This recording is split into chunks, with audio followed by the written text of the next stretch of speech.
On October the 10th, it is World Mental Health Day, and this annual event, organised by the United Nations, is designed to raise awareness of the importance of looking after your mental health.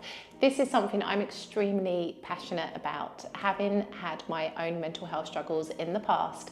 And in today's video, I want to dedicate it to the number one thing you need to prepare for before you even move to Italy, and that is the way you are going to look after your mental health. I'm going to share with you some of my experiences and some tools and techniques that can help you to navigate life here as an expat, because it's not easy to live in another country. It doesn't matter how much time and preparation you put into your move. There are going to be parts of life here that take you by surprise or really test you. And so it's this that can impact your mental health later on down the road. Now, for today's video, I'm going to be using the term expat. Now, this is not the video that I want to get into the whole expat versus immigrant debate, but if you're interested to know what I think about the use of these terms, go ahead and listen to this podcast episode right here, where I talk about this very subject and tell you my opinion on how we use the term expat and immigrant, and dig a bit deeper into that. So go ahead and listen to that if you want to talk about that in a bit more detail.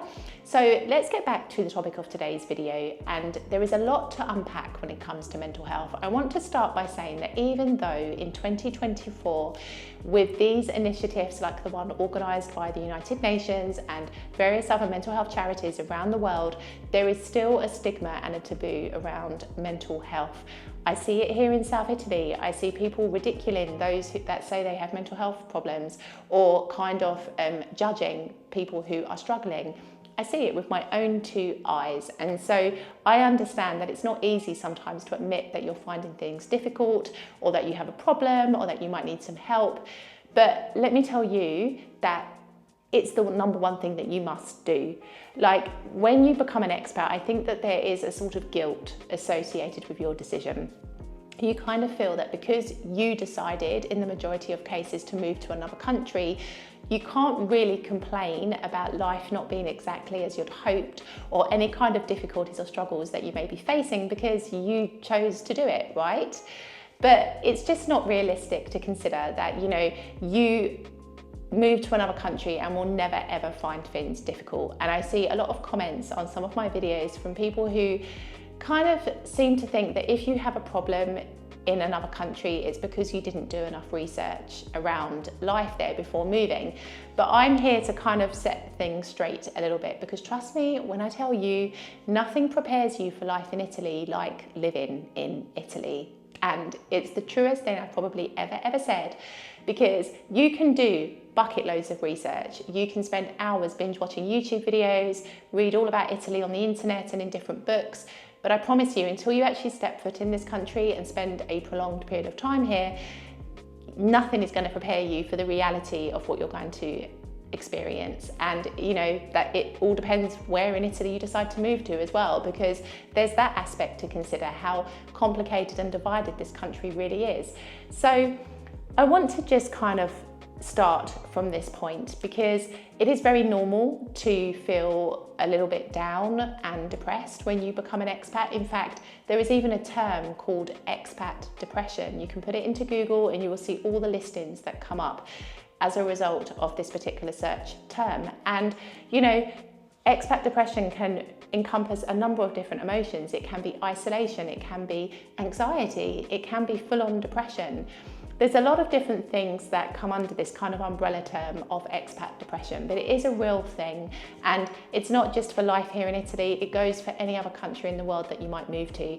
And I think it's just because when you decide to move to another country, there's a lot that goes into that decision. Maybe you're going to be moving away from family, you're going to be moving away from friends, you're going to be starting your life literally from scratch again. There is so much that you have to realise goes on behind the scenes of your decision, that of course at some point some of those aspects are going to have an impact on your mental health. It's obvious. And I think what we need to remember first and foremost is that there is nowhere in the world that is perfect. A lot of people move to Italy with unrealistically high expectations of what their life is going to be like here. They have believed the fairy tale and the romantic image that has been consistently portrayed of Italy for many, many years, and believe that la dolce vita is a thing. But let me tell you, there may be aspects of your life that really do play up to this particular expression, but there will be many other aspects that don't. And so you need to prepare yourself, because if you move here with unrealistically high expectations, then you are immediately going to start encountering difficulties and challenges, and that is going to impact the way that you feel and kind of how you manage your life here in Italy. So I think the first thing that I would recommend that you do, if you are serious about moving to Italy, which from a recent poll that I ran on my community post, there's quite a few of you that are, so I think this video can be very useful indeed. The first thing that I would do, apart from thinking about where you want to live and maybe thinking about your employment or the way that you're going to finance yourself when you're living here and all the important things that you must consider, I want you to also think about what are you going to find difficult when you start living here in Italy. And this is a question that maybe not many people consider, not many people think about, but I promise you it's something that you must pay attention to. What are you going to find difficult? And this can be from what is seemingly insignificant in your current moment in your country with all your comforts and familiar surroundings around you. But when you move to Italy and you are suddenly in a place that you don't recognize with people that you don't really know, like that is when those seemingly insignificant things suddenly become a lot bigger and a lot more important in your life. So it might be something like not being able to find the food that you really enjoy eating. It might be something like not being able to watch your favorite television show.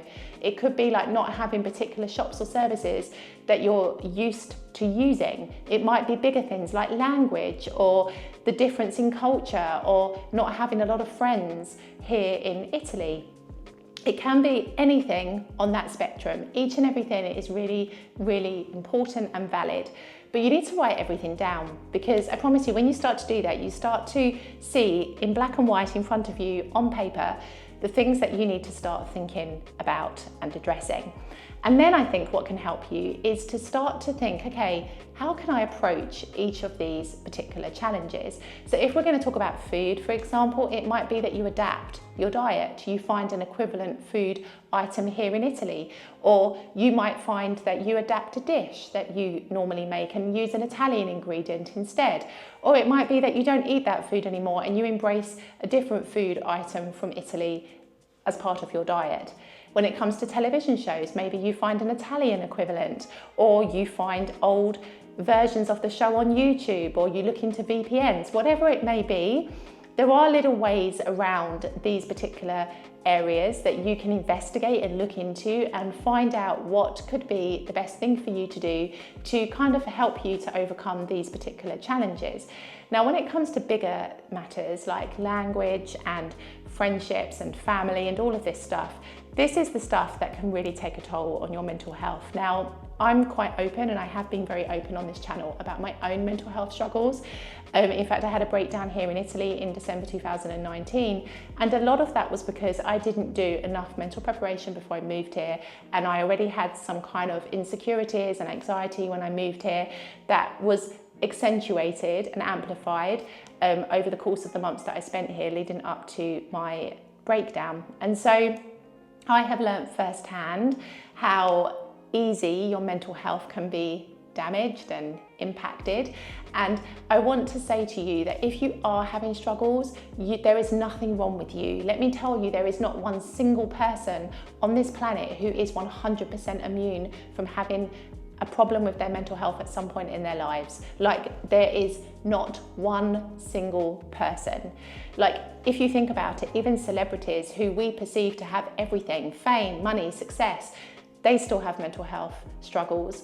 So please don't think that you are somehow different to other people and believe that you are never ever going to be impacted, because you just never know what life is going to bring you. You never know what struggles and challenges you're going to face that could be the trigger switch that impacts your mental health. So I want to say that if you're struggling at the moment, please don't feel like you are alone or there's something strange with you, because each and every one of us could struggle with our mental health at any time in our lives. And so that's the first thing that I really, really want to say. And that's why I get really, really annoyed by people who trivialize mental health or use it as a kind of card for their own personal advantage or gain, or mock people who are suffering, because I just think next time it could be you. And if somebody behaved like that to you, how would you feel, you know? So yes, anyway, I digress a little bit, but essentially what I want to say to you is that you need to address those issues that you may potentially face sitting in the comfort of your home, wherever you may be in the world, and start to realistically look at ways that you might navigate those problems if you encounter them. Now, when it comes to other people, friendships, family, things like this is a bigger area, because, okay, with language, absolutely, you must start learning Italian. This is my mistake. This is why my initial few months here, first year and a half here, really was so bloody difficult, because I didn't speak enough Italian. I didn't understand a lot of what was going on around me, and I just felt completely isolated, even though I was often in crowds of people. And so, you know, that's something you must not take for granted. Learn from my mistake. I take full personal responsibility for being naive enough to think that I could move here with my English and survive life. I have managed to survive life, but it hasn't been easy, and you can make your life easier by at least learning the language. Also, make connections. My experience radically changed when I moved to Salerno, and after about a year and a half, I really connected with the expat group there, because up until that point, I had gotten to know people here, but I always felt a little bit different, a little bit isolated. I couldn't really express myself. I just didn't feel like I was me. But when I found that expat group in Salerno, that's when I really came into myself, and I was able to be me. I was able to share my experiences with people that could relate and understand, and with other people who too had also moved to other countries and could relate and understand some of the feelings that I was experiencing. And so don't discredit expat groups. I think at the very beginning they are super important for establishing your connections, but also for having people that you can speak to who understand what it means to live in another country. It's hard sometimes to find people here in Italy that can really relate to what you're going through, particularly if they have never left Italy or done something similar. So online expat groups can be a great way for you to start forging those connections from early on. You can even begin doing this before you move to Italy, and kind of the closer you get to your move, you can start to see if there are any expat groups that cover your particular area that you want to move to. And then from there, you can transition those online connections you make into in-presence ones when you finally do make the move. And that is when you're going to start to notice a big difference in your experience here. It's certainly what happened to me. Now, I want to say with expat groups, you do have to be a bit careful with them. I've always had a bit of a love-hate relationship with them, as most of you know by now. But I think if you can kind of let the negativity kind of, you know, bounce out of one ear, shall we say, and just focus on the benefit and gain that you can gain from these types of groups, that's when I think you can use them to your advantage. I think if you're going to get sucked up in the negativity and you're going to listen to people telling you that you can't do something, you're going to find it really difficult. But I think if you can find the goodness in those groups, you will definitely benefit from getting to know people like this and building your connections in this way. Also, don't underestimate the importance of hobbies and interests.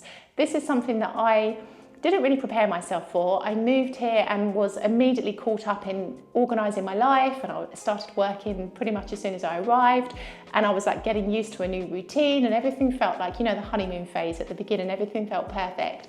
But then when normal life kicked in and my routine kicked in, and I realised that this was my life now and not just like a holiday experience, I started to kind of not know what to do with myself. I had gone from being somebody in the UK with very little free time, always working, always hustling, always doing something, to having more free time at weekends and more free time in the evenings back then in Salerno, to the point where I was like, I don't know what to do.